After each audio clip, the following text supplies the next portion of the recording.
वो थी लालगंज लोकसभा के हमारे प्रत्याशी आदरणीय लालू चौहान जी। बहुजन समाज पार्टी का चुनाव विभाग हाथी दे करके हमारे बहन जी का सम्मान करने का काम करें। आगे बात सुनाएंगे।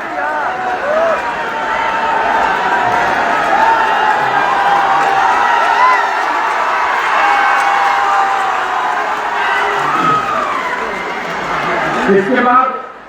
हमारे बीच में हमारे मऊ नगर पालिका के सम्मानित चेयरमैन भाई अफसर जमाल जी हमारे बीच में है। वो भी बहुजन समाज पार्टी के चुनाव अनुसार हाथी किस्मत लेकर के हमारे बहन जी का सम्मान करने का काम कर रहे हैं। आदरणीय अफसर जमाल साहब, हमारे साथियों, अब बिना किसी विलंब के मैं माननीय बहन जी से ज्यादा अनुरोध करना चाहूंगा कि माननीय बहन जी आए और इस उम्र में तालाब को दिशा निर्देश देने की कृपा करें। आगे बहन जी।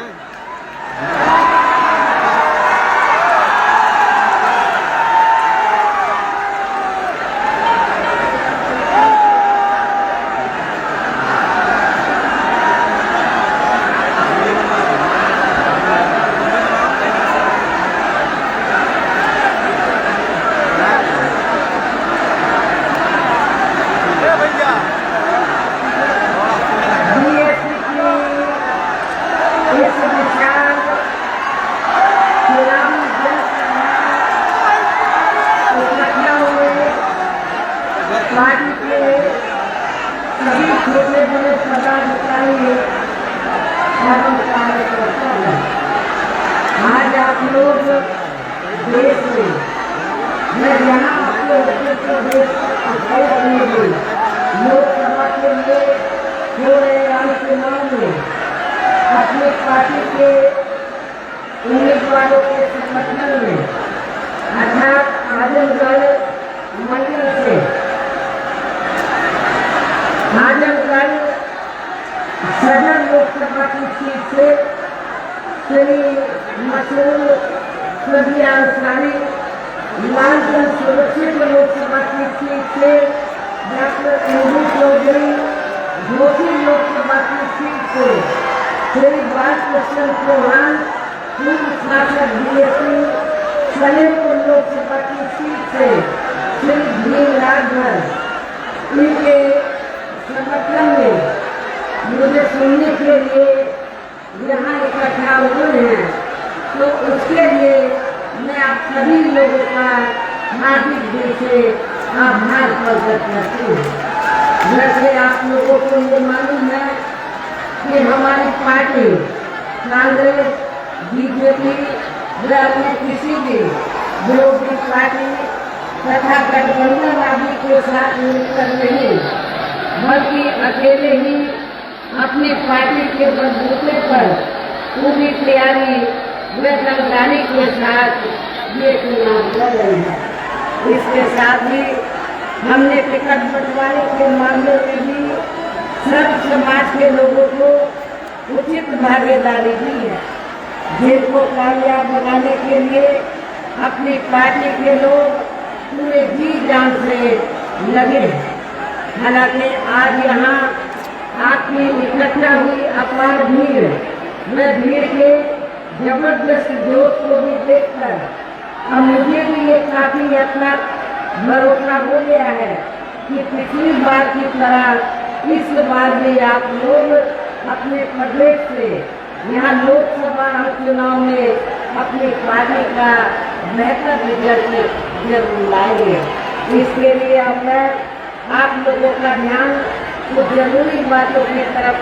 दिलाना चाहती हूँ और इस संबंध में विशेषकर मैं कांग्रेस, बीजेपी व इनके अन्य सभी सहयोगी दलों के बारे में ये कहना चाहूँगी कि आज़ादी के बाद शुरू में केंद्र व देश के काफी राज्यों में भी ज्यादातर सत्ता यहाँ कांग्रेस पार्टी के हाथों में ही केंद्रित रही है, किंतु इनके अधिकांश मामलों में रही गलत नीतियों एवं गलत कार्य प्रणाली आदि की वजह से ही फिर इस पार्टी को केंद्र व काफी राज्यों की भी सत्ता से बाहर होना पड़ा है तथा ये स्थिति इनकी सहयोगी पार्टियों की भी बनी गई है, जिसके कारण ही फिर पिछले कई वर्षों से बीजेपी व इनके सहयोगी दल केंद्र एवं काफी राज्यों की भी सत्ता में शामिल हो गए हैं, लेकिन इनकी भी ज्यादा कर रही जातिवादी, पूंजीवादी, संकीर्ण, सांप्रदायिक व द्वेषपूर्ण नीतियों एवं कार्य प्रणाली आदि से तथा इसकी करनी में भी काफी अंतर होने की वजह से अब ऐसा लगता है कि इस बार ये पार्टी भी यानी कि भारतीय जनता पार्टी भी केंद्र की सत्ता में आसानी से वापस आने वाली है। यदि ये चुनाव इस बार फ्री एंड फेयर होता है तथा हम चर्चा के मुताबिक वोटिंग मशीनों में भी कुछ गड़बड़ियां भी नहीं की जाती है और वैसे भी इस बार चुनाव में इनकी कोई भी पुरानी एवं नई चल रही नाटकबाजी, जुमलेबाजी व गारंटी आदि सामने आने वाली नहीं है, क्योंकि अब देश की जनता काफी हद तक इस बात को समझ चुकी है कि इनकी पार्टी ने अब तक देश के विशेषकर गरीबों, कमजोर तबकों, मध्यम वर्गीय एवं अन्य मेहनत लोगों को जो इन्हें अच्छे दिन दिखाने के असंख्य प्रलोभन भरे वायदे किए हैं तथा अनेकों हवाई व कागजी गारंटी आदि भी दी है, तो उनका जमीनी हकीकत में अभी तक इन्होंने लगभग 1/4 हिस्सा भी कार्य पूरा नहीं किया है, बल्कि इसके स्थान पर इनका ज्यादातर समय व ताकत भी यहाँ इनके अपने चहेते रहे बड़े बड़े पूंजीपतियों एवं धरना सेठों को ही ज्यादा से ज्यादा मालामाल व धनवान आदि बनाने में तथा इन्हें हर स्तर पर छूट देने व बचाने में ही लगी रही है, जिनके अधिकांश आर्थिक सहयोग से ही ये पार्टी व अन्य पार्टियां भी अपना संगठन चलाती हैं तथा चुनाव आदि भी लड़ाती हैं, जिनका काफी खुलासा खून की आई रिपोर्ट से भी हो जाता है। और इस संबंध में वैसे आप लोगों को ये मालूम है कि अभी कुछ दिन पहले माननीय सुप्रीम कोर्ट ने रिपोर्ट दी है और रिपोर्ट से ये खुलासा हुआ है कि इस देश में कांग्रेस, बीजेपी व अन्य जो जातिवादी पार्टियां हैं, पूंजीवादी पार्टियां हैं, तो पूरे देश में बीएसपी को छोड़कर जितनी भी पार्टियां हैं उन्होंने इस देश के बड़े बड़े पूंजीपतियों व धरना सेठों से तो पार्टी के संगठन को चलाने के लिए, चुनाव आदि लड़ाने के लिए अरबों रुपया इस देश के बड़े बड़े पूंजीपतियों व धरना सेठों से लिया, इसके जरिए बॉन्ड के जरिए। लेकिन बहुजन समाज पार्टी ही एक अकेली एक ऐसी पार्टी है जिसने बॉन्ड के जरिए एक भी रुपया इस देश के किसी भी बड़े पूंजीपति या धरना सेठ को नहीं दिया। इससे साफ जाहिर होता है कि हमारी पार्टी दूसरी पार्टियों की तरह बड़े बड़े पूंजीपतियों व धरना सेठों की आर्थिक मदद लेकर न तो अपना संगठन चलाती है न चुनाव आदि लड़ाती है, बल्कि हमारी पार्टी बीएसपी के मेंबरशिप के जरिए व मेरे जन्मदिन के मौके पर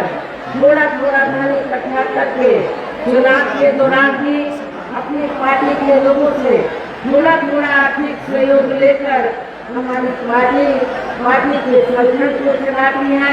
और चुनाव आदि भी लड़ाती है। इससे ये स्पष्ट है। इसके साथ ही